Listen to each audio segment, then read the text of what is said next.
নির্বাচনের ব্যস্ততা শেষ, চারিদিকে এক অন্যরকম নীরবতা। আজ ছুটির দিন হওয়ায় আমাদের ঘোরাঘুরির পরিকল্পনাটা আগে থেকেই করা ছিল।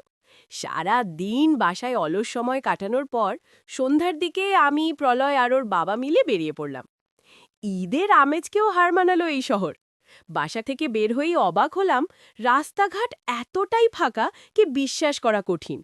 মনে হচ্ছিল যেন ঈদের ছুটিতেও শহর এতটা নির্জন থাকে না। কোনো যানজট নেই, হর্ন নেই, এক শান্ত স্নিগ্ধ ঢাকা। ফাঁকা রাস্তায় গাড়ি চালানোর মজাই আলাদা। প্রলয়ও বেশ আনন্দ পাচ্ছিল। বেশ কিছুক্ষণ ঘোরার পর আমাদের গন্তব্য ছিল চায়ের দোকান। এমন শান্ত সন্ধ্যায় এক কাপ গরম চা না হলে কি চলে? খোলা আকাশের নিচে আড্ডা আর ধোঁয়া ওঠা চায়ের কাপে চুমুক দিয়ে আমাদের সময়টা দারুণ কাটল। ফেরার পথে খেয়াল করলাম আমাদের এলাকায় নতুন একটা লাইভ বেকারি হয়েছে।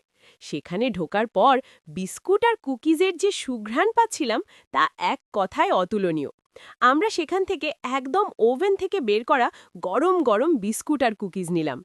গরম গরম বিস্কুটের ব্যাগ হাতে নিয়ে যখন বাসায় ফিরলাম, তখন মনে হলো সাধারণ এই ছুটির দিনটাই অসাধারণ হয়ে থাকলো। মাঝে মাঝে এমন হুটহাট বের হওয়া মনটাকে সতেজ করে দেয়।